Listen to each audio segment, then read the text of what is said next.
update. Hi guys, welcome back. This is Team Digital Marketing in Telugu with Surya.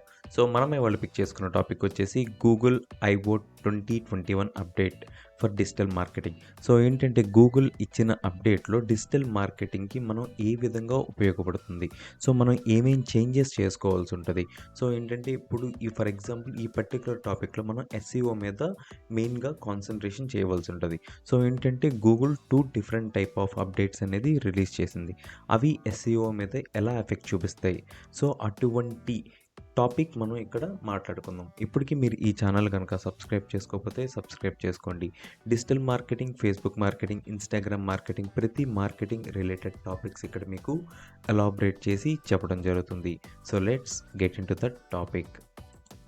So first one వచ్చేసి నేను మీకు చెప్పాల్సింది ఏంటంటే ఈ గూగుల్ అనేది ఐఓ మీట్ అనేది పెట్టుకుంటుంది అనమాట. సో ఏంటంటే ఇంప్రూవైజ్ చేసిన ఫీచర్స్ కానీ, సో ఈ ఆండ్రాయిడ్లో అప్డేట్స్ కానీ ఇటువంటివన్నీ ఈ మీటింగ్లో మనకి రివీల్ చేస్తారు. సో సేమ్ అదేవిధంగా ఈ డిజిటల్ మార్కెటింగ్ రిలేటెడ్గా మనకి 2 అప్డేట్స్ అనేది చాలా యూస్ఫుల్. ఫస్ట్ వన్ వచ్చేసి ల్యాండా, నెక్స్ట్ వన్ వచ్చేసి ఎంయూఎం. సో ఫస్ట్ ఏంటంటే మనం ల్యాండా గురించి మాట్లాడుకుందాం. సో ఏంటంటే ఈ ల్యాండా అనేది ఏంటంటే మీకు ఒక అసిస్టెంట్ లాంటిది. సో ఎగ్జాంపుల్ ఎలాగంటే ఈ ల్యాండా అనే ఫీచర్ని మన గూగుల్ అసిస్టెంట్కి ఇన్బుల్డ్ చేస్తారు. సో ఆటోమేటిక్గా మీరు ఎప్పుడైతే ఓకే గూగుల్ అనగానే మీ దాంట్లో గూగుల్ అసిస్టెంట్ ఇన్స్టాల్ అయ్యి ఉంటే మీరు ఒక ఫ్రెండ్ లాగా మాట్లాడొచ్చు. దట్టు ఏంటంటే ఇప్పుడు ఏదైతే మీకు రెస్పాన్స్ వస్తుందో సో అదేంటంటే జస్ట్ లిమిటెడ్ రెస్పాన్స్ అనమాట. సో ఎప్పుడైతే ఈ ల్యాండా అనేది దాంట్లో ఇన్బుల్డ్ ఫీచర్గా అటాచ్ చేశారో ఆటోమేటిక్గా మీకు ఎక్స్ట్రా ఇన్ఫర్మేషన్ అనేది మీకు వస్తుంది అనమాట. సో ఫర్ ఎగ్జాంపుల్ మీరు ప్లూటోకి వెళ్ళాలనుకుంటున్నారు. సో ఏంటంటే ఆల్రెడీ గూగుల్ అక్కడ ఎక్స్ప్లెయిన్ చేసింది. సో నేను సేమ్ అదే సినారియో ఇక్కడ మీకు ఎక్స్ప్లెయిన్ చేస్తున్నాను. సో అక్కడికి వెళ్ళాలంటే నేను ఏమేమి తీసుకెళ్ళాలి, సో అది మీకు ఎక్స్ప్లెయిన్ చేస్తుంది. మీకు ఒక జాకెట్ కావాలి, సో ఇక్కడ ఏంటంటే పలానా ఐస్ ఫామ్లో ఉంటుంది. సో ఇటువంటి ఎక్స్ట్రా ఇన్ఫర్మేషన్ మొత్తం మీకు ఇస్తుంది అనమాట. సో ఫర్ ఎగ్జాంపుల్ మీరు ఏదైనా ఒక ప్లేస్కి వెళ్ళాలనుకుంటున్నారు. సో మీరు ప్లేస్కి వెళ్ళాలనుకుంటే చూడవలసిన ప్రదేశాలు ఏం బాగుంటాయి, సో ఇటువంటి అన్ని క్వశ్చన్స్ మీరు అడిగితే ఆటోమేటిక్గా మీకు రెస్పాన్స్ అనేది ఒక ఫ్రెండ్లీ ఫామ్లో వస్తుంది అనమాట. సో ఇప్పుడు ఏంటంటే మీకు ఒక రోబోలాగా వస్తుంది, కానీ ఇక్కడ ఏఐ డీల్ చేస్తుంది, ఆర్టిఫిషియల్ ఇంటెలిజెన్స్ డీల్ చేసి సో మీకు అక్కడి నుంచి రెస్పాన్స్ అనేది మీకు రిలవెంట్గా 100% వర్కౌట్ అయ్యేలాగా వస్తుంది అనమాట. సో మీకు సింగిల్ వర్డ్లో చెప్పాలంటే ఎలాగంటే ఒక నాలెడ్జబుల్ ఫ్రెండ్ మీకు ఎప్పుడు అవైలబుల్గా ఉన్నట్టు ఉంటుందన్నమాట. సో ఏంటంటే ఈ ల్యాండా అనే ఫీచర్ కూడా చాలా ఇంపార్టెంట్. సో ఎందుకంటే ఈ ఎస్ఈఓలో ఇదివరకు మీరు ఫర్ ఎగ్జాంపుల్ ఏదన్నా ఒక కీవర్డ్ అనేది సర్చ్లో ఇస్తే ఆటోమేటిక్గా ఆ కీవర్డ్కి రిలేటెడ్గా ఉన్న వెబ్సైట్స్ మాత్రం ర్యాంక్ అవుతాయి. సో ఎప్పుడైతే మీరు ఈ పర్టిక్యులర్ కీవర్డ్కి అంత రిలవెంట్గా లేకపోయినా కానీ ఇన్ఫర్మేషన్ అనేది మీకు పైకి వస్తూ ఉంటుంది. సో అప్పుడు మీరేం చేస్తారు, బ్యాక్ వచ్చేసి వేరే వెబ్సైట్కి వెళ్ళి రిలవెంట్గా ఎక్కడైతే ఉందో అది మీరు చూస్ చేసుకుంటారు. సో కాకపోతే ఇక్కడ ఏంటంటే అక్కడ ప్రాబ్లము అక్కడ ఎస్ఈఓ అనేది బాగా హెవీగా బిల్డ్ అయింది, కానీ ఇక్కడ కంటెంట్ అనేది తక్కువ ఉన్నా కానీ వాళ్ళు ఎస్ఈఓ పుష్ త్రూ వాళ్ళు ఫస్ట్ పొజిషన్లో ఉన్నారు. సో ఈ కీవర్డ్ స్టఫింగ్ టైటిల్లో పెట్టచ్చు, యూఆర్ఎల్లో పెట్టచ్చు, లేటెంట్ సిమాంటిక్ కీవర్డ్స్ యూస్ చేసుకోవచ్చు, తర్వాత H1, H2, H3 tags keywords పెట్టుకోవచ్చు. సో ఇలా డిఫరెంట్ సినారియోస్లో మనం ప్లేస్ చేసుకుంటూ వచ్చి వాళ్ళు ఎస్ఈఓ మీద హెవీ కాన్సన్ట్రేషన్ చేసి పైకి పుష్ చేసుకున్నారు వాళ్ళ వెబ్సైట్. కానీ ఎప్పుడైతే ఈ పర్టిక్యులర్ 2 అప్డేట్స్ ఈ ఇన్స్టాల్ అయిపోయి మీకు లైవ్ వచ్చినాయో సో ఇటువంటివన్నీ అక్కడ మనం కుదరదనమాట. సో అప్పుడు ఏంటంటే గూగుల్ అన్ని సినారియోస్ చూస్తుంది.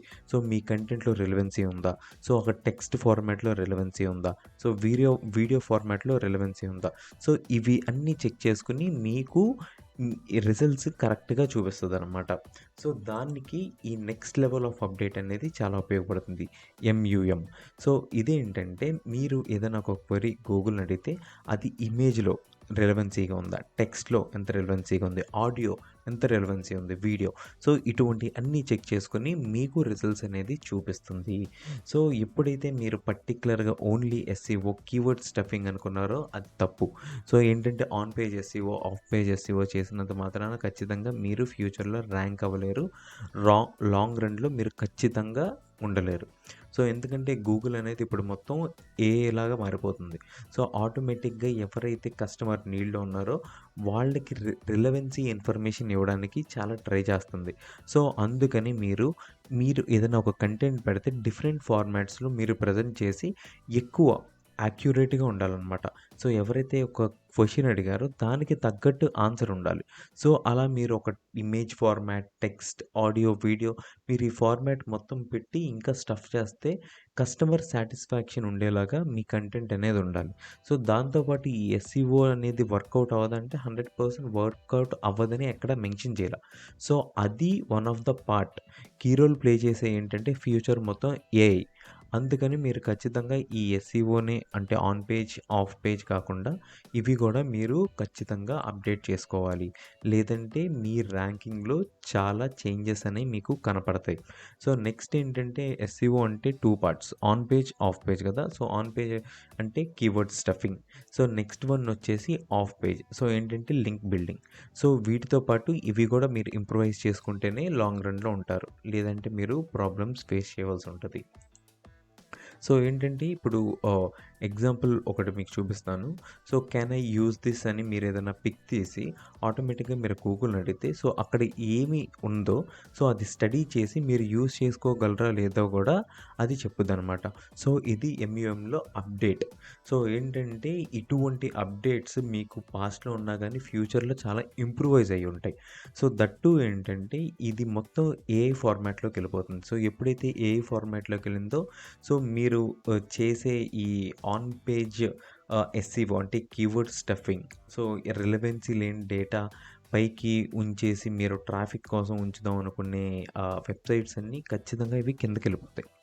సో, అందుకని మీరు ఈ రిలవెన్సీ మీద ఎక్కువ కాన్సంట్రేషన్ పెట్టండి. సో, ఎవరైతే కస్టమర్ ఉన్నాడో ఏదైతే కీవర్డ్స్ ఇచ్చి అక్కడ క్వెరీ ఇస్తాడో దానికి రిలవెన్సీగా మన కంటెంట్ అనేది ఉండాలి. సో, లేకపోతే ఖచ్చితంగా మనం ఫ్యూచర్‌లో పడిపోతాం అనమాట. అంటే వెబ్‌సైట్ ర్యాంకింగ్ అనేది ఖచ్చితంగా పడిపోద్ది. ఎందుకంటే ఏఐ డీలింగ్ ఇక్కడ మొత్తం. మీకు ఈ వీడియో నచ్చితే లైక్ చేయండి. మీ ఫ్రెండ్స్ ఎవరికైనా యూజ్ అవుద్దంటే వాళ్ళకి షేర్ చేయండి. మీకేమైనా డౌట్స్ ఉంటే కింద కామెంట్ చేయండి. వితిన్ 1 డేలో మీకు రెస్పాండ్ అవ్వడానికి ట్రై చేస్తాం. Thanks from team digital marketing in Telugu with Surya. Signing off.